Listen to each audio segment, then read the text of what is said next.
사무엘상 26장 6절부터 보시겠습니다.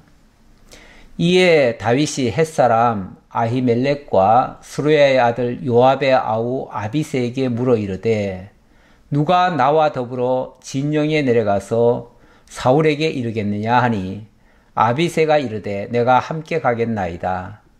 다윗과 아비새가 밤에 그 백성에게 나아가 본즉 사울이 진영 가운데 누워 자고 창은 머리 곁 땅에 꽂혀 있고 아브넬과 백성들은 그를 둘러 누웠는지라. 아비새가 다윗에게 이르되 하나님이 오늘 당신의 원수를 당신의 손에 넘기셨나이다. 그러므로 청하노니 내가 창으로 그를 찔러서 단번에 땅에 꽂게 하소서. 내가 그를 2번 찌를 것이 없으리다 하니 다윗이 아비새에게 이르되 죽이지 말라. 누구든지 손을 들어 여호와의 기름 부음 받은 자를 치면 죄가 없겠느냐 하고 다윗이 또 이르되 여호와께서 살아계심을 두고 맹세하노니 여호와께서 그를 치시리니 혹은 죽을 날이 이르거나 또는 전장에 나가서 망하리라. 아멘. 10절까지 봉독해 드렸습니다. 다윗은 20세가 되기 전에 젊은 나이에 하나님께로부터 기름 부음을 받았습니다. 사무엘이 직접 와서 8 형제 중에서 막내둥이인 이 다윗에게 기름을 부었지요. 그런데 하나님께로부터 기름 부음 받은 다음에 그의 인생에 180도 변화가 있었습니다. 일단 용맹하게 골리앗을 물리쳐서 이스라엘을 구원한 놀라운 역사가 있었지요. 그게 첫 번째 이 다윗이 일구어 놓은 그런 업적이라고 할 수 있는데요. 그 일을 마치자마자 다윗은 사울에게 발탁이 됐습니다.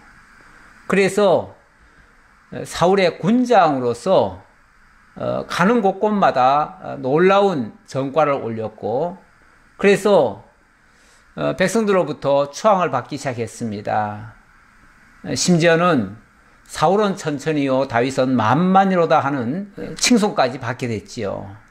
그런데 이 사람의 칭찬에는 화가 있다는 말이 있습니다. 다윗이 이렇게 백성들로부터 칭송을 받으니까 이 사울이 그만 그를 시기하게 됩니다. 그리고 그를 그때부터는 위협 세력으로 또는 정적으로 여기게 되어집니다. 그런 시각에서 다윗을 바라보니 다윗의 행동들이 이쁘게 보일 리가 만무하지요. 객관적으로야 다윗이 사울에게 충성을 했고 정말 백성들을 위해서 헌신을 했기 때문에 정말 이쁜 행동이었지요. 그런데 그런 모습들이 사울에게는 엄청나게 시기와 질투와 미움거리로 바뀌어집니다.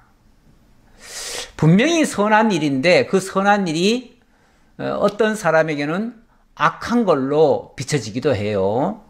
그런데 바로 사울의 눈에는 다윗의 이런 선한 행동들이 악하게 보인 거죠.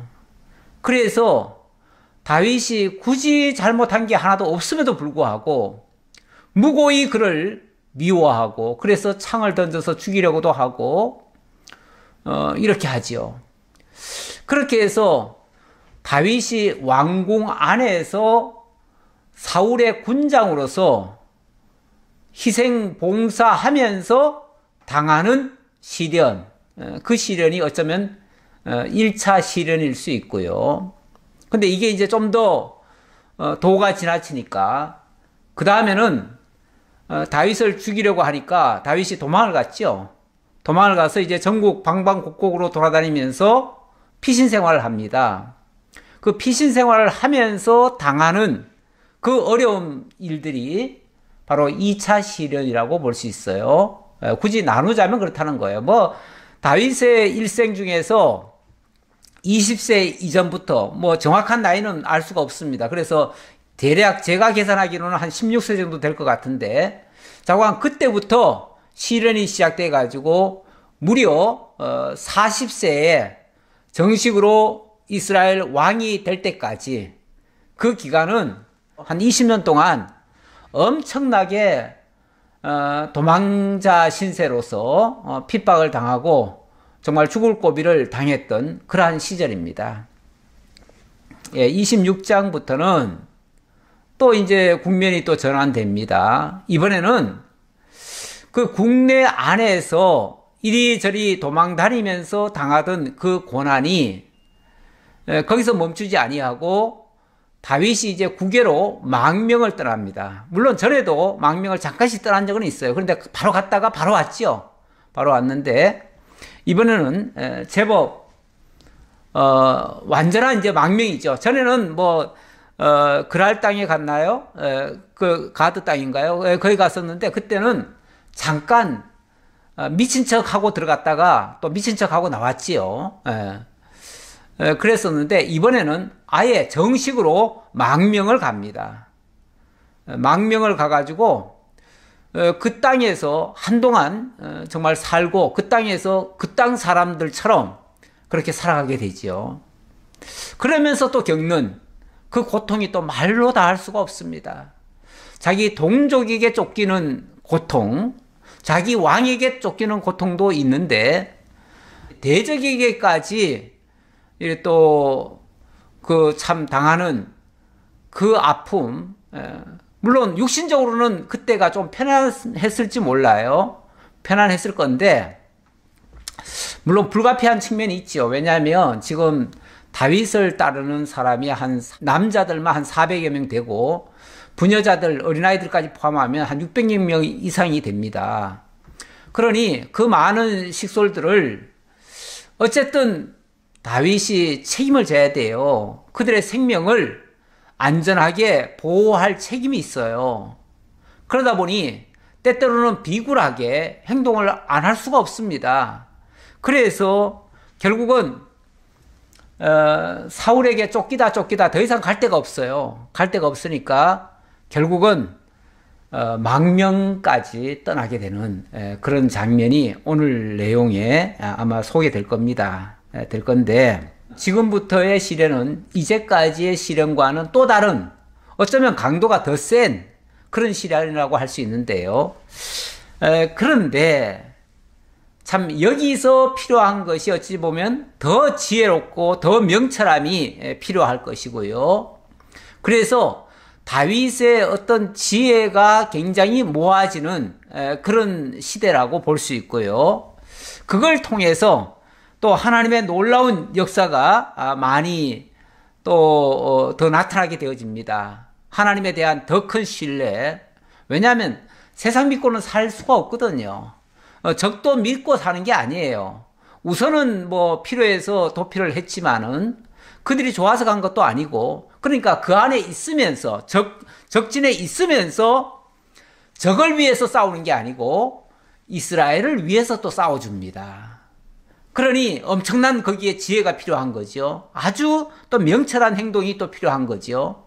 그래서 이전과는 판이하게 다른, 이전에는 자기 한 목숨 살겠다고 도망 다녔다면 이제는 자기 민족을 위하고 자기 그 식솔들을 전체 다 건사하기 위한 그러한 아주 치열한 두뇌전까지도 하는 거죠. 그래서 어찌 보면 더 큰 시련일 수도 있고요. 또 거기서 하나님의 더 큰 보호하심도 깨닫게 되고요. 더 큰 지혜와 명철도 동반되어진다. 그런데 이것이 결과적으로는 나중에 왕이 되는데, 왕의 자격을 갖추는데 굉장한 실력을 북돋아주는, 내면적으로는 자기를 더 성숙시켜주고 더 키워주는 그런 역할을 하게 되어져요. 그래서 앞으로 왕이 될 때에 필요한 그런 과정이다. 이렇게도 볼 수 있고요. 또 하나, 또 긍정적으로 보자면, 원래 밤이 깊어지면 새벽이 가까워온다는 말이 있어요. 그러니까 환란의 밤이 깊어지면 깊어질수록 언제까지 끝까지 환란만 가겠습니까? 언젠가는 끝이 있겠지요. 있는데 그 환란이 깊어질수록 이제 그 여명이 밝아지고 또 하나님의 영광을 볼 날도 점점 가까워지는 거죠. 그러다 보니까 자, 시련으로 말하면은 마지막 단계의 시련이고 가장 큰 시련이라고 볼 수 있는데 또 한편으로는 이 시련 끝에는 또 하나님의 놀라운 능력의 영광이 나타나게 되어지고 그러다 보니까 그동안 자기를 쫓던 그 사울에게는 좀 불행한 그러한 결말이 이제 준비되고 있습니다. 그래서 이 과정에서는 정말 사울의 이제 마지막 장면을 보게 될 것이고요. 그로 말미암아 이제 다윗이 전면으로 부각되어지는 자, 그런 놀라운 역사가 일어나요. 이게 이제 일종의 반전의 역사 아닙니까? 하나님께서 가장 깊은 수렁 속에서 끄집어내가지고 가장 높은 왕위의 자리까지 올리시는, 그래서 나중에 보면 왜 진토에서 끌어올려서 왕위에 올려주었다, 뭐 이런 시도 있습니다. 예. 이럴 때에 하나님에 대한 그 찬양이 더욱 많이 터져 나오지요. 저는 시편 뭐 딱 몇 장이라고 말할 수는 없는데 시편의 전반적인 내용 속에서 이러한 배경 속에서 나온 그러한 찬양시가 엄청 많다. 제가 한번 좀 더 찾아보니까 한 27장 정도, 시편 27장 정도가 27편이죠. 27편 정도가 이런 말씀에 부합된 말씀이 아닌가라는 그런 생각도 해봅니다. 자, 그래서 이런 환란이 깊을수록 하나님의 영광은 크게 볼 것이고 그 크게 볼 때에 하나님을 향한 찬송도 나오게 되어진다. 덩달아 나오게 되어진다. 라는 것까지 말씀드리면서 자, 이제 본론으로 들어가도록 하겠습니다. 지난주 26장 초반에 들어와서 다시 잠잠하던 사울이 또 발동이 걸렸어요. 또 다윗을 잡겠다고 10광야까지 찾아왔습니다. 10광야에 와서 하길라 산에 숨어 있는 다윗을 잡겠다고 왔어요. 오다가 그 광야에서 한 3,000명을 데리고 왔는데 이제 밤이 됐으니까 더 이상 이제 추격을 할 수가 없지요. 그래서 이제 장막을 쳐놓고 그 지인을 쳐놓고 그 지인 한 중간에서 사울이 오늘은 여기서 하룻밤 자자 하고서 거기서 자고 내일 아침에 추격하겠다고 했는데 그 밤에 놀라운 역사가 일어납니다. 어떤 역사가 일어나는가? 26장 오늘은 6절부터지요. 6절 다윗이 진 가운데서 잠들어 있던 사울을 찾아갑니다. 찾아가는데 찾아갔으니까 사울 앞에까지 갔으니까 잠자고 있는 사울 죽이면 그만이에요. 죽이면 그만인데 다윗이 죽이지는 않습니다.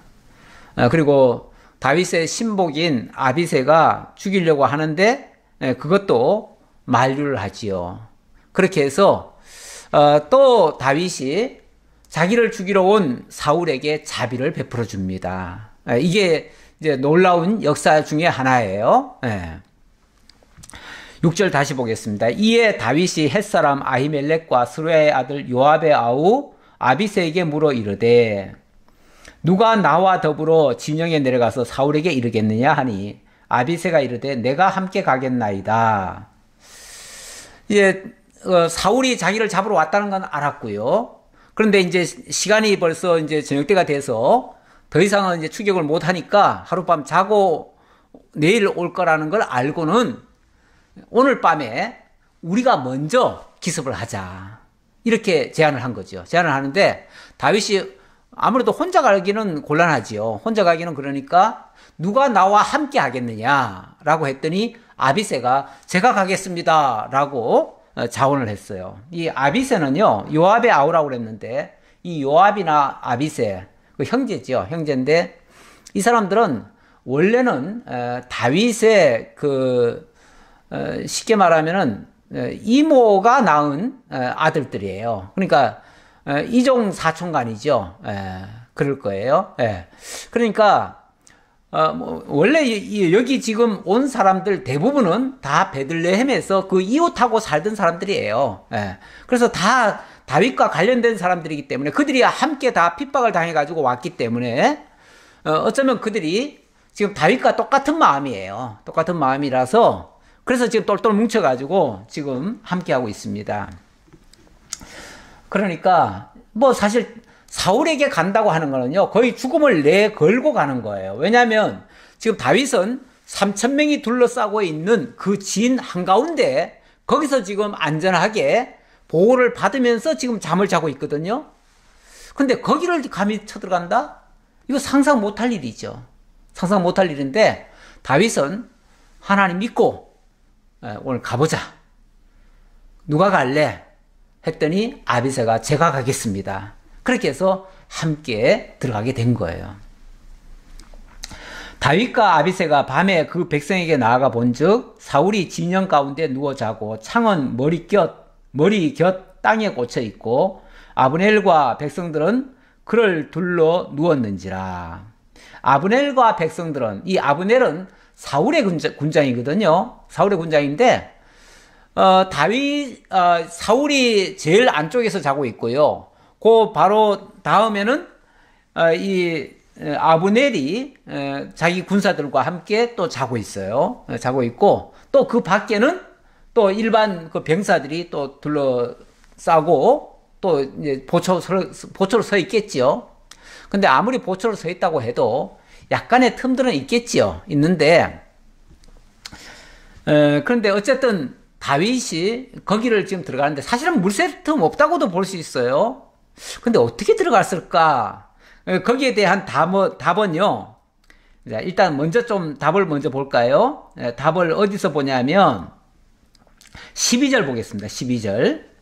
다윗이 사울의 머리 곁에서 창과 물병을 가지고 떠나가되 아무도 보거나 눈치채지 못하고 깨어있는 사람도 없었으니 이는 여호와께서 그들을 깊이 잠들게 하셨으므로 그들이 다 잠들어 있었기 때문이었더라. 아하. 지금 사울을 지키는 군사들은요, 뭐 자려고 자지 않았겠죠. 당연히 안에 지금 사울이 자고 있는데 자기네들도 꼭 자면 안 되죠. 자기네들은 두 눈 부릅뜨고 지금 뭐 철통방위를 지금 하고 있어야지요. 있어야 되는데 웬일인지 그 앞에서 정말 바로 지켜야 되는 그 최전선에 있는 제일 앞에 있는 그 병사들이 꾸벅꾸벅 졸고 있는 거예요. 졸고 있는 거예요. 어떻게 졸고 있을까? 참 희한한도 하다. 다윗이 가는데 사람들이 깨질라나요? 그냥 꾸벅꾸벅 졸고 있어요. 그래서 몰래 워낙 다윗이 또 날쌔기도 해요. 날쌔기도 한데 어쨌든 아무리 날쌔도 사실 그런 가운데 들어간다는 건 거의 불가능이거든요. 통상적으로는. 그런데 그들이 꾸벅꾸벅 졸았다. 왜 졸았는가? 여호와께서 그들을 잠들게 하셨다. 이렇게 성경은 얘기하고 있네요. 그러니까 결국은 하나님께서 다윗으로 하여금 안전하게 그곳까지 침투해 들어갈 수 있도록 하나님께서 길을 열어주신 거예요. 적들은 다 눈이 감기게 만들어버렸고.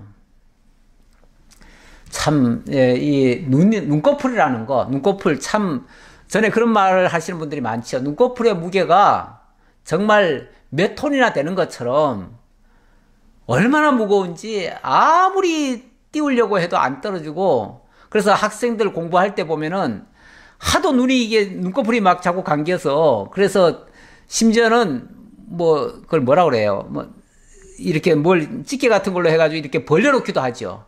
벌려놓기도 하는데 그래 놨는데도 어느새 자기도 모르게 꾸벅꾸벅 조는 경우가 있어요. 그러니까 눈 뻔히 뜨고도 잠들고 있는 거죠. 사람이 이 잠을 이겨내지 못하는 경우가 있습니다. 눈꺼풀도 얼마나 무거운지 아무리 쳐들려고 해도 들어지질 않는 경우가 있어요.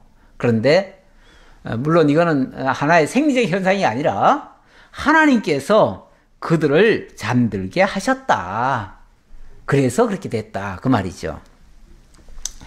자, 어쨌든 이런 상황인데 다윗이 가보니까 사울은 저 안에서 지금 자고 있어요. 자고 있는데 가만히 보니까 그 옆에 창도 있고 뭐가 다 준비되어 있어요. 그러니까 이 아비새가 뭐라고 얘기를 하냐면 8절에 아비새가 다윗에게 이르되 하나님이 오늘 당신의 원수를 당신의 손에 넘기셨나이다. 그러므로 청하노니 내가 창으로 그를 찔러서 단번에 땅에 꽂게 하소서. 내가 그를 2번 찌를 것이 없으리이다 하니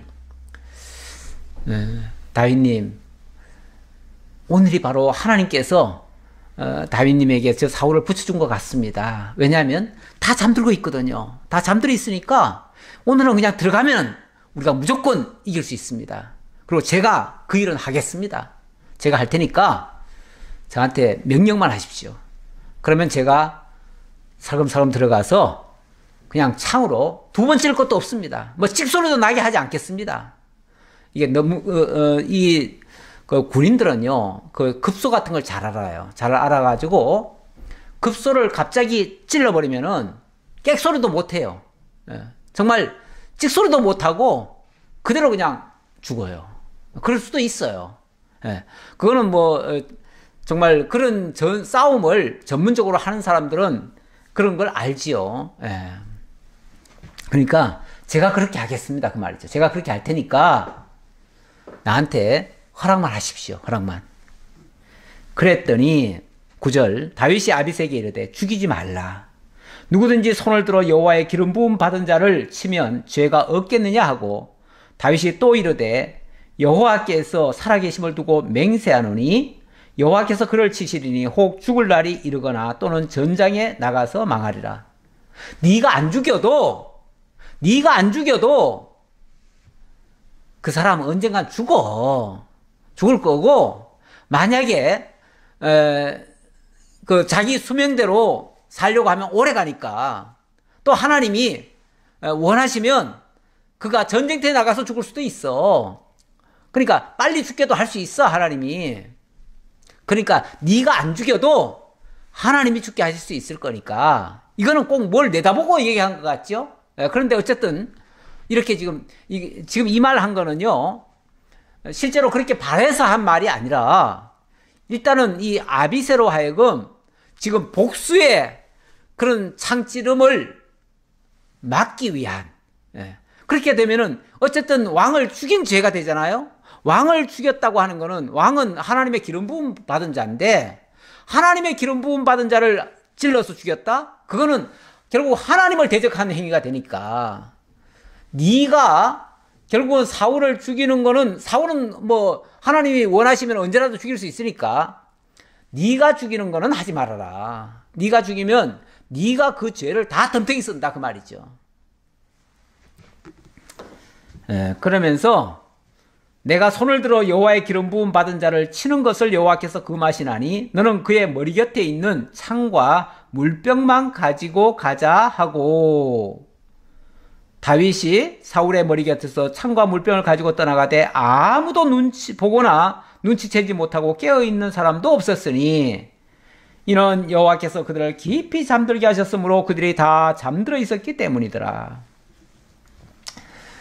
창과 물병, 다윗 곁에 있었지요. 물병이라고 하는 거는 원래 잠자리에 드는 사람들도 잠자다가 목이 마르면은 마시기 위해서 물병을 옆에 놓습니다. 그리고 창이라고 하는 거는 여차하면은 뭐 항상 그 밤에도 위기가 닥칠 수 있으니까, 위기가 닥치면은 벌써 밖에서 소란스러운 소리가 나면은 바로 일어나 가지고 창을 잡고 거기에 대비하기 위해서 항상 군인들은 창과 칼 같은 거를 옆에다 두고 잡니다. 잠을 자더라도 그렇게 해요. 그래서 군인들은 원래 전쟁터에서 잘 때는요, 원래 옷도 안 벗습니다. 갑옷도 안 벗고 그대로 다 준비하고 대비하고 그리고 잠을 자지요.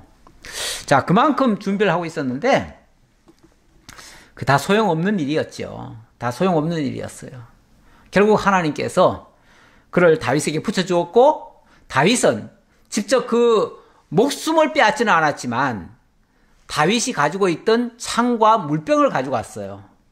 목숨을 안 빼앗아도 이미 창과 물병을 가져왔다고 하는 것은 그의 목 앞에까지 왔었다는 얘기니까 결국 그를 죽인 거나 마찬가지예요. 마찬가지예요. 그런데 어쨌든 이거는 실제로 살해를 한 건 아니니까 그 살인죄는 아닌 거죠. 그러니까 참 이것도 지혜롭게 한 거죠. 지혜롭게 한 거예요.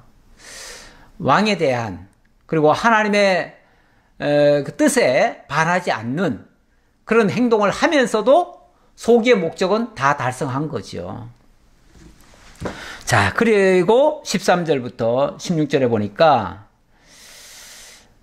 이에 다윗이 건너편으로 가서 멀리 산꼭대기에 서니 거리가 멀더라. 다윗이 백성과 내레 아들 아브넬을 대하여 외쳐 이르되 아브넬아 너는 대답하지 아니하느냐 하니 아브넬이 대답하여 이르되 왕을 부르는 너는 누구냐 하더라. 자, 다윗이 이제 그걸 뺏어온 다음에 조금 이제 거리를 좀 떨어져서 갑자기 외치기 시작합니다. 건너편으로 가서 멀리 산꼭대기에 서가지고 거기서 외쳤다 그 말이죠. 산꼭대기에서 외치니까 아무래도 들리겠죠. 들리는데 산까지 올라오려고 하면은 바로 추격은 못하지요. 바로 추격은 못하고 다만 조금 이제 떨어진 상태에서 그들에게 외치는 거예요. 뭐라고 외치냐면은 15절 봅시다. 다윗이 아브넬에게 이르되 네가 용사가 아니냐 이스라엘 가운데에 너 같은 자가 누구냐 그러한데 네가 어찌하여 네 주 왕을 보호하지 아니하느냐 백성 가운데 한 사람이 내 주 왕을 죽이려고 들어갔었느니라 네가 행한 이 일이 옳지 못하도다. 너가 너의 주 바로 사울을 지키는 군장 아니냐. 그런데 어떻게 나의 백성 중에 뭐 나의 백성이 따로 있는 게 아니죠. 그 백성이라고 얘기하죠. 왜냐하면 다 그 왕은 지금 사울이니까 사울의 백성 중 하나 자기 사람이지만 백성이라고 얘기를 합니다. 다 사울의 사람이라고 인정하는 거죠. 사울을 지금 하나님의 기름 부음 받은 자라고 인정하니까 백성 중에 한 사람이 네 곁에 가서 그 물병과 창까지 다 가져왔는데 너는 그것도 알지 못했으니까 결국은 너의 주 왕을 네가 지키지 못한 거다 그 말이죠. 이거는 엄청난 죄악 아니냐 그 말이죠.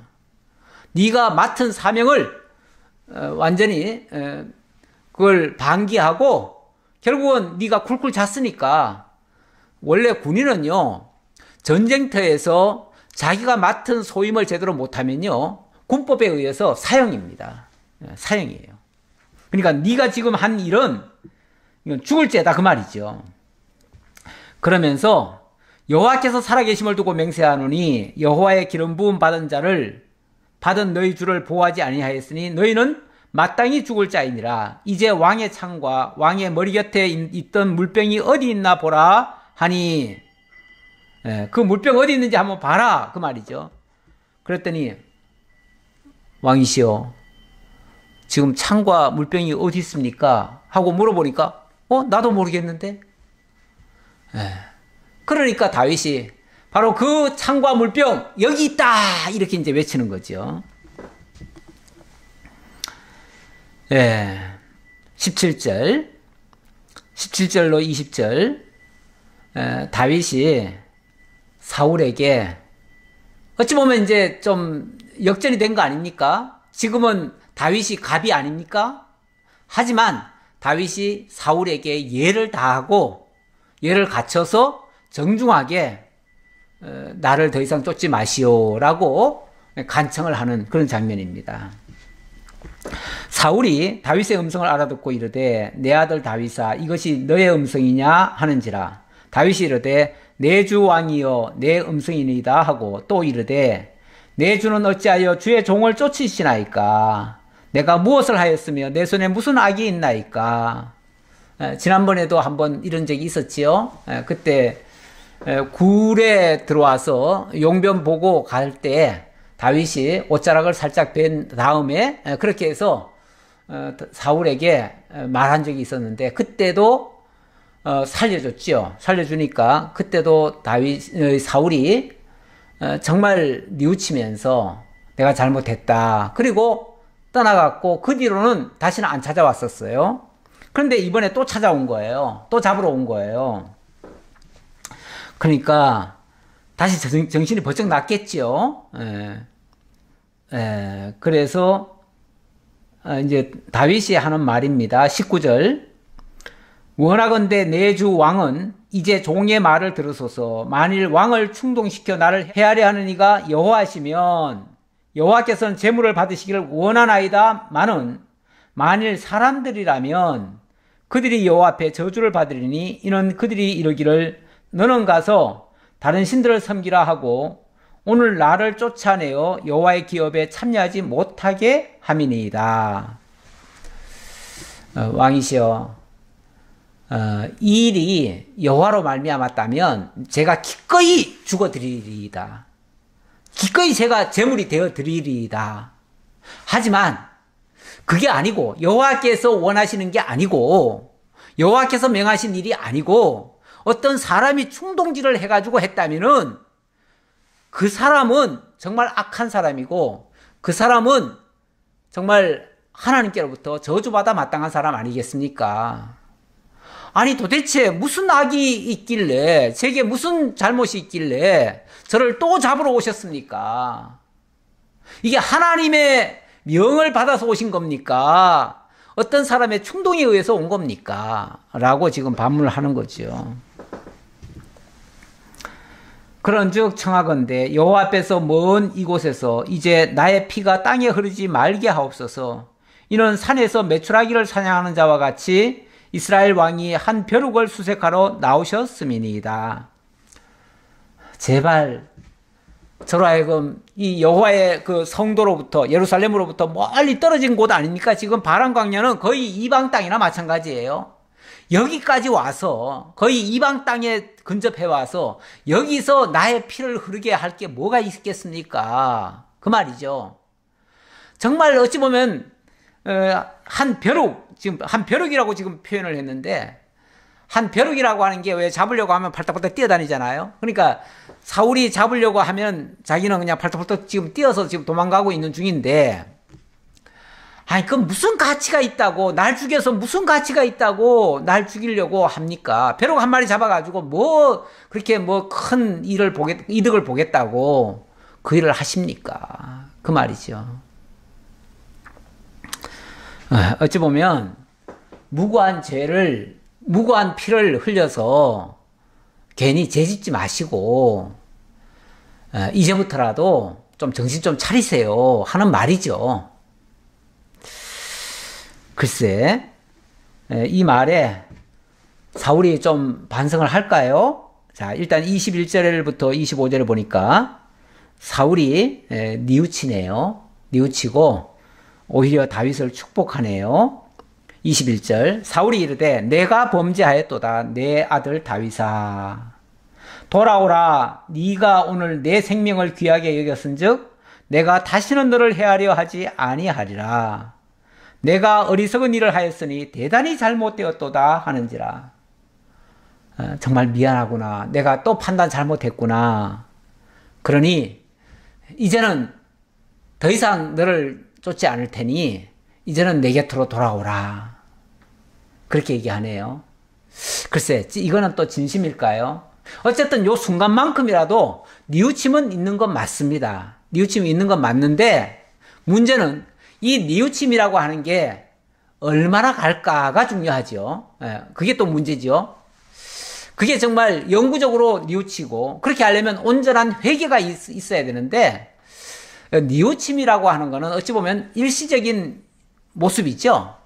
회개라고 하는 거는 성경에서 말할 때 회개라고 하는 거는 근본 회개예요. 근본 돌이킴이에요.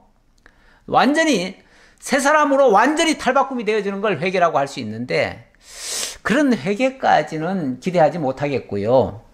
일시적인 어떤 상황이나 그런 어떤 환경에 의해서 그 심경의 변화가 일어나 가지고 바뀌어지는 모습 정도, 그 정도는 있어요. 틀림없이. 그걸 이제 뉘우침이라고 할 수 있죠. 지금 사울은 분명히 뉘우쳤습니다. 뉘우쳐서 그래, 내가 미안하구나. 내가 또 판단 잘못했구나. 그러니 이제라도 돌아오라. 그러면 내가 다시는 너에게 보복하지 않겠노라. 자, 이렇게 얘기를 했어요. 그랬더니 22절, 다윗이 대답하여 이르되 왕은 창을 보소서, 한 소년을 보내어 가져가게 하소서. 여호와께서 사람에게 그의 공의와 신실을 따라 갚으시리니 이는 여호와께서 오늘 왕을 내 손에 넘기셨으되 나는 손을 들어 여호와의 기름 부음 받은 자를 치기를 원하지 아니하였음이니이다. 하나님께서는 왕을 제 손에 붙여주셨는데 저는 왕을 요만큼도 해하지 않았습니다. 그러니 나의 이 공의로운 일, 나의 이 신실함을 하나님은 아실 테고, 그러면 하나님께서 나의 의와 이 신실을 따라서, 그러니까 신실이라고 하는 거는 자기는 왕에 대한 그 신용을 지킨 거죠. 왕을 절대 해하지 않겠다고 하는 자기와의 약속도 굳게 지켰고요. 하나님의 그 말씀에도 자기는 충실히 따랐어요. 그러니까 여기에 대해서는 하나님이 판단하시고 하나님이 갚아주실 것을 저는 믿습니다. 그 말이죠. 솔직히 말해서 이 말 하는 이유 중에 하나는 솔직히 왕은 못 믿어요. 왕은 못 믿지만 나는 하나님께서는 틀림없이 공의대로 행하실 것을 믿습니다. 그 말이죠. 오늘 왕의 생명을 내가 중히 여긴 것 같이 내 생명을 여호와께서 중히 여기셔서 모든 환난에서 나를 구하여 내시기를 바라나이다 하니라. 사울이 다윗에게 이르되 내 아들 다윗아 너에게 복이 있을지로다. 네가 큰 일을 행하겠고 반드시 승리를 얻으리라 하니라. 다윗은 자기 길로 가고 사울은 자기 곳으로 돌아가니라. 다윗은 지금 자기 곳이 없어요. 자기 곳이 없으니까 자기 길을 갔다 이렇게 얘기를 하고, 사울은 자기가 사는 곳이 있잖아요. 그러니까 자기 곳으로 돌아갔다 이렇게 표현하네요. 자, 어쨌든 내가 너에게 대단히 잘못했다. 미안하다. 그러면서 내가 다시는 널 안 쫓겠다. 나는 이제 집으로 돌아가겠다. 그리고 돌아갔어요. 여기까지는 잘 됐습니다. 이 정도만 돼도 참 고마운 일이죠. 고마운 일이긴 해요. 그러나 이것이 온전한 해결책이 됐을까요? 안 됐지요. 안 됐어요. 그리고 또 언젠가는 틀림없이 또 그 병이 도질 거를 다윗은 알고 있습니다. 그래서 그 말 듣고 이제 무장 해제하고 그리고 사울을 따라서 올라가는 게 아니고 이렇게까지 나오는 거 봐서는 얼마 안 가서 또 쫓아올 거다. 또 쫓아오면 진짜 갈 데 없다. 갈 데 없고 그때는 이런 기회가 계속 앞으로 오겠습니까? 계속 다윗이 계속 이렇게 해서 위기를 모면할 수 있겠습니까? 한 번, 두 번은 그럴 수 있어요. 근데 거듭하다 보면요. 결국은 조금만 실수하면 그대로 죽는 거예요. 자기 혼자 죽는 거야. 어떻게 해서든지 감수할 수 있겠지만 지금 자기 곁에는요. 600여 명의 생명이 있습니다. 그래서 다윗은 더 이상 불안해서 살 수가 없어요. 그래서 27장 1절로 보니까 다윗이 그 마음에 생각하기를 내가 후일에는 사울의 손에 붙잡히리니 블레셋 사람들의 땅으로 피하여 들어가는 것이 좋으리로다. 사울이 이스라엘 온 영토 내에서 다시 나를 찾다가 단념하리니 내가 그의 손에서 벗어나리라 하고 다윗이 일어나 함께 있는 사람 600명과 더불어 가드 왕 마옥의 아들 아기스에게로 건너가니라. 그러니까 여기 지금 함께 있는 사람 600명 이게 이제 강조가 되지요. 강조가 되는 거 보아서는 사울이 더 이상 다윗이 사울을 믿을 수가 없습니다. 믿을 수가 없고 지금은 분명히 돌아갔지만은 틀림없이 또 돌아올 겁니다. 그러니까 아무래도 이들의 생명을 보호받으려면 이 유다 땅에서는 안 되겠다라고 하는 최종 판단이 섰어요. 그래서 또 어찌 보면 비굴한 것 같지만은 망명을 해야 되겠다. 망명을 해야 되겠다. 이제 전에하고 또 달라요. 전에는 자기 혼자라서요.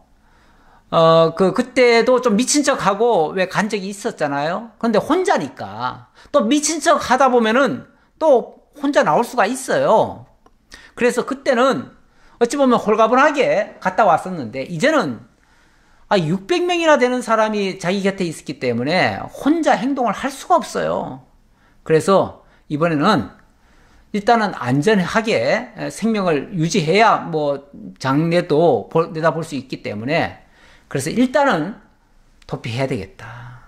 그래서 망명을 최종 결정을 했습니다.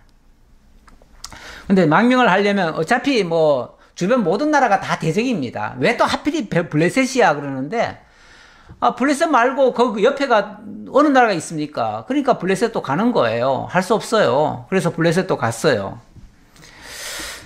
자, 그래서 블레셋에 들어갔는데, 다윗과 그의 사람들이 저마다 가족을 거느리고 가드에서 아기스와 동거하였는데, 다윗이 그의 두 아내 이스라엘 여자 아히노암과 나발의 아내였던 갈멜 여자 아비가일과 함께 하였더니, 다윗이 가드에 도망한 것을 어떤 사람이 사울에게 전하매 사울이 다시는 그를 수색하지 아니하니라. 자, 사울에게 이 소식이 전해지니까 사울이 다시는 그를 수색하지 않았다라고 하잖아요.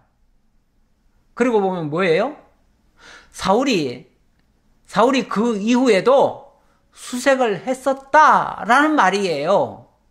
다시는 수색 안 했다고 하니까, 요 기점으로 해서 다시는 수색하지 않았다 하니까 결국은 그 바로 시점까지는 수색했다는 얘기예요. 수색이라는 게 꼭 이렇게 뭐 찾아내려고 쫓아다니는 것뿐이 아니라 동정을 살피는 거죠, 동정을.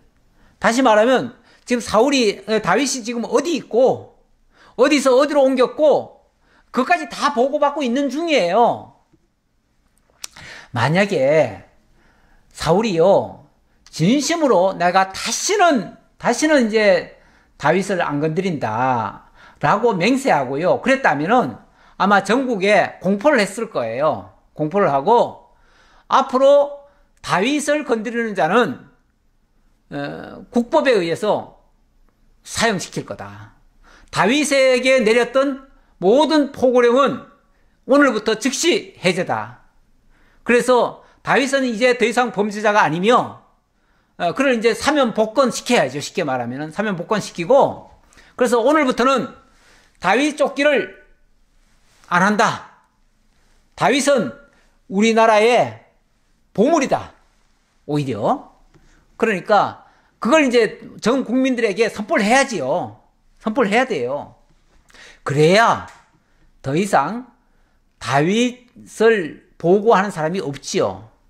그런데 다윗이 봤을 때 사울이요, 자기 곳으로 가기는 갔는데 쉽게 말하면은 다윗에 대한 지금 전국 곳곳에, 전국 방방 곳곳에 다윗을 잡으라, 누구든지 다윗을 발견한 자는 신고해라, 그렇게 다 방을 붙여놨을 거 아니에요? 붙여놨을 텐데 그걸 안 떼는 거예요. 안 떼고 여전히 보고를 받고 있는 거예요. 이걸 다윗도 그 정보통이 있다니까요. 지난번에 제가 그랬잖아요. 다윗도 정보통이 있다고요. 누가 알려줘도 줄 수 있어요. 어쩌면 요나단이 알려줄 수도 있어요. 그런데 그 정보에 의하면은 사울은 그 해제를 안 시키는 거예요. 해제를 안 시킨다는 거는 어떤 계기만 되면은, 사면 복권을 안 시키면 어떤 계기만 되면은 또 잡으러 올 거예요. 그러니까 다윗이 결국은 망명을 안 갈 수가 없습니다. 망명을 갈 수밖에 없었어요. 또 이걸 가지고 또 다윗이 믿음 없이 또 행동했다, 이렇게 또 얘기하면 좀 곤란합니다. 곤란해요.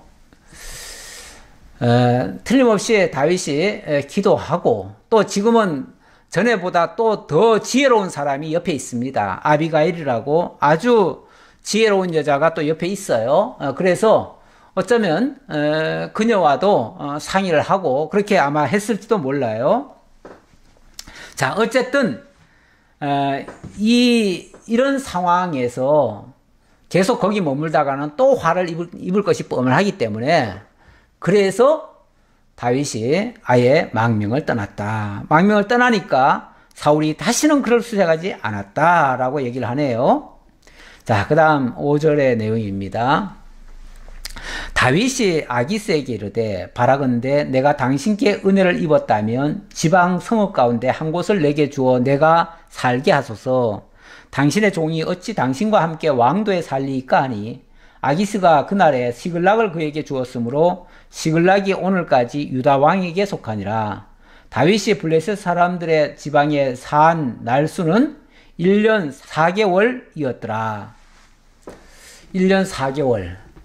뭐 길다면 길고 또 크게 보면은 그렇게 긴 시간은 아니에요. 예, 그런데 어쨌든 1년 4개월이라고 하는 기간을 어찌 보면 적과의 동침을 한 거죠. 결국은 블레셋 땅에 가서 아기스라고 하는 이전에는 대적이었어요. 대적이었는데 이제는 거기 가서 빌부터 살게 됐습니다. 사는데 일단 망명을 했으면 그러면은 이 망명이라고 하는 게 적인 줄 뻔히 알면서도 받습니다.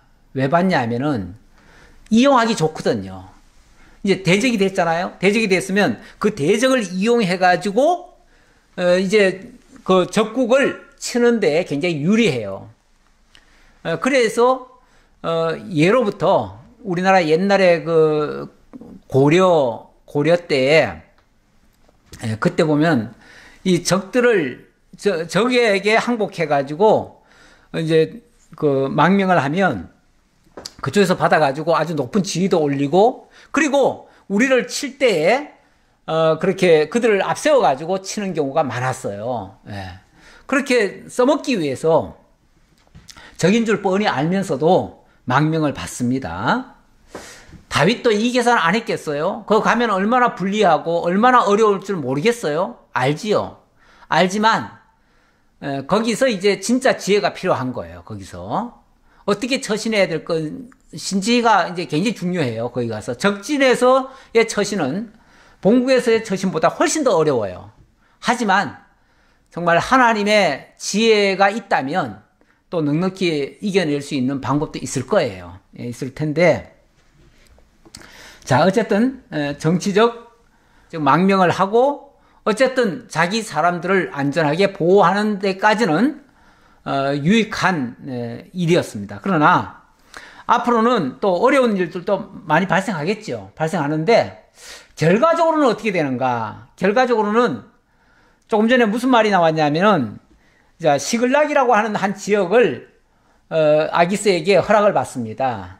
원래는 그 왕도 곁에 있어야지요. 그래야 왕이 필요할 때 써먹지요. 그런데 이 다윗은 유다 땅에 가까운 적경지를 달라고 합니다. 그러면서 우리가 이렇게 촌 사람들이고 또 우리는 그 풀이 있어야 살기 때문에 그래서 우리 쪽으로 황무지 같은데 그런 데만 주시면 되겠습니다. 그랬더니 그러면은 그렇게 하라고. 그렇게 해서 그 땅을 받았는데 나중에 이 땅은 누구의 땅이 됐다고요? 오늘까지 유다 왕에게 속하니라 그러니까 이건 이제 나중에 기록을 한 내용인데 결국은 이 땅은 나중에 다윗의 땅이 돼요. 그러니까 적진에 가가지고 적의 땅을 빼앗아오는 결과가 돼요. 자, 그것뿐이 아니고요. 또 놀라운 역사가 있는데요. 8절에 보니까 다윗과 그의 사람들이 올라가서 그술 사람과 기르스 사람과 아말렉 사람을 침노하였으니 그들은 옛적부터 술과 애굽 땅으로 지나가는 지방의 주민이라. 술과 애굽 땅으로 지나가는 지방의 주민들, 그 길목에 누가 있었냐면 쉽게 말하면 유다 땅에서는 봤을 때 그들을 이제 건들 수 없는 지역이에요. 그런데 이 가드 땅에서 봤을 때는 가드에서 애굽으로 가는 길목에 이런 사람들이 살고 있어요. 이 사람들이 누구냐 하면은 그술 사람, 기르스 사람, 아말렉 사람 이렇게 얘기합니다. 뭐 아말렉은 우리가 익숙히 아는 이름이죠. 근데 나중에도 이 이스라엘의 원수가 되고 이스라엘을 괴롭히는 민족이 되어지는데 그 지역 사람들을 쳤대요. 근데 그 지역 사람들은 사실은 누구냐면은 유다와 가까운 사람들이 아니고 원래는 가드 쪽의 그 형제국이라고 할 수 있는 그런 땅이에요. 그런데 가드에 살면서 가드의 형제, 가드 왕 아기스의 형제 같은 사람들을 친 거예요. 그러면 결국은 적의 땅에서 적을 친 거예요. 유다의 적을 쳤다 그 말이에요. 그러니까 적진에 있으면서 원칙은 아기스가 그를 망명으로 받았을 때는 이 다윗을 통해서 유다를 치는 데 쓸까 해가지고 받은 거 아니겠어요? 근데 다윗은 절대로 유다에게는 해를 끼치지 않습니다.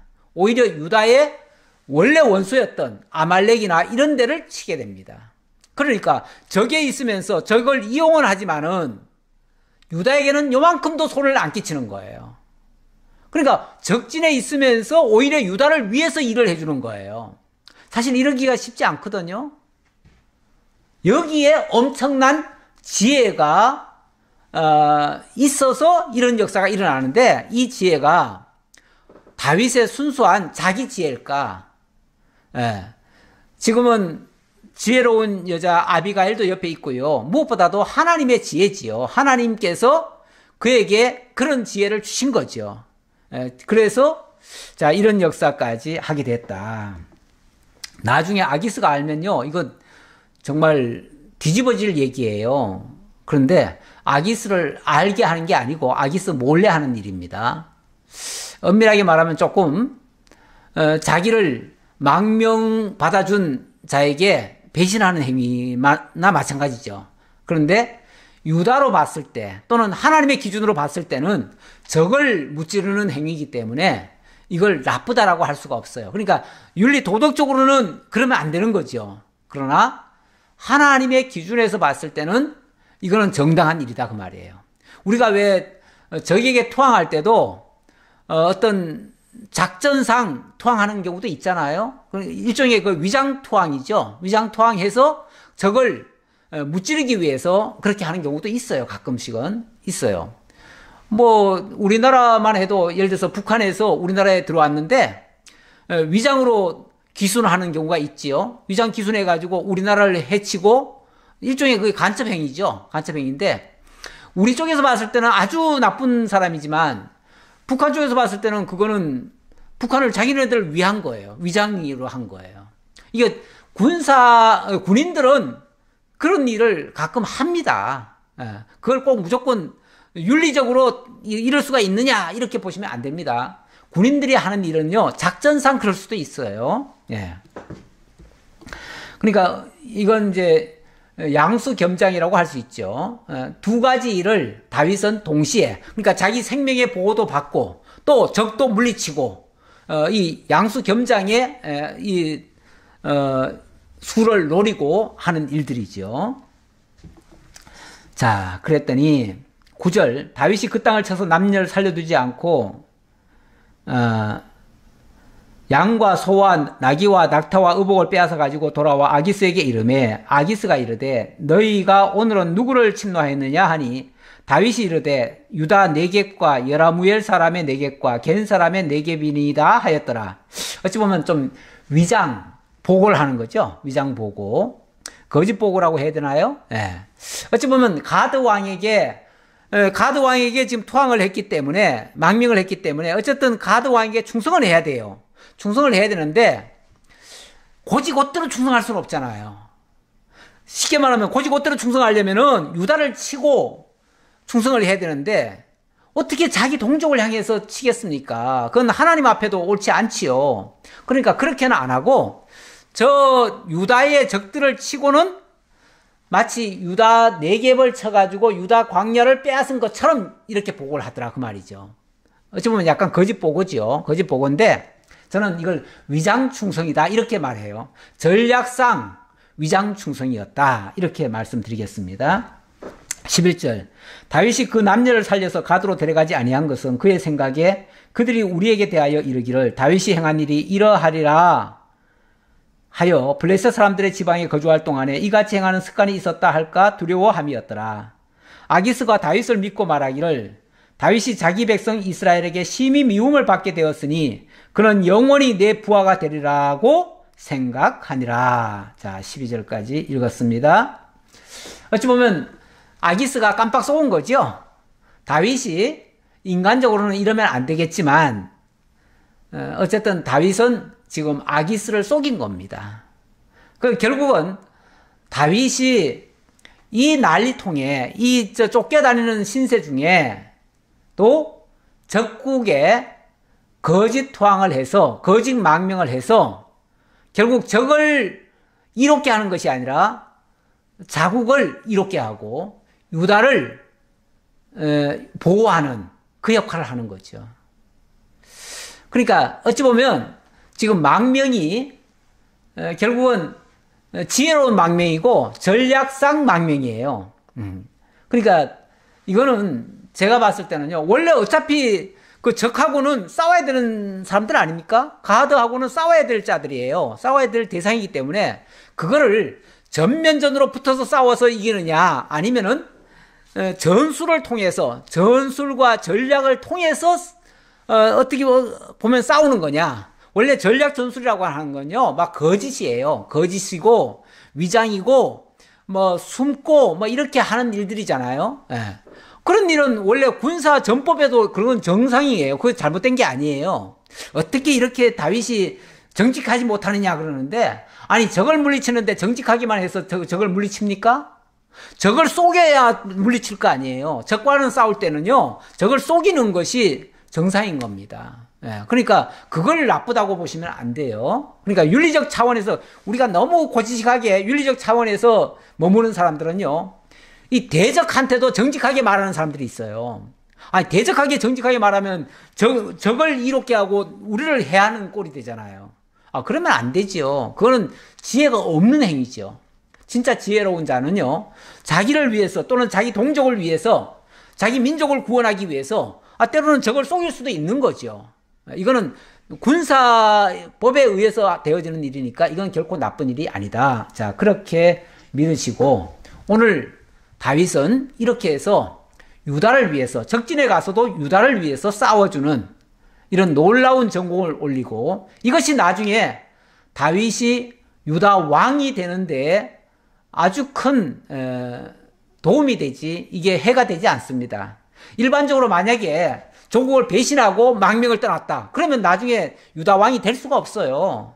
그런데 적진에 가서도 위장투항을 해서 결국은 동족을 위해서 싸워줬기 때문에 오히려 유다 왕이 되고요, 유다 왕이 먼저 되지요. 그리고 나중에는 이스라엘 전체의 왕이 되어지죠. 기도하겠습니다. 아버지 하나님 감사합니다. 다윗이 오늘도 위기 상황에서 하나님의 지혜로 그 위기를 모면할 뿐만 아니라 오히려 적진에서 놀라운 전공을 올리고 승리자의 모습으로 하나님께 영광을 돌리는 그런 말씀을 살펴보았습니다. 어떤 어려운 상황도 절망의 상황은 없습니다. 오히려 절망의 상황이 또 반전의 역사가 일어나면 하나님께 영광이 되어집니다. 다윗의 삶을 통해서 하나님의 영광이 많이 나타나고, 그로 말미암아 다윗은 엄청나게 하나님을 찬양했습니다. 우리의 삶에서도 어려울 적마다 오히려 하나님을 발견하고 하나님의 영광을 깨닫고 하나님 찬양하는 승리자의 삶이 되어질 수 있도록 역사해 주옵소서. 감사드렸고 예수님 이름으로 기도하옵나이다. 아멘.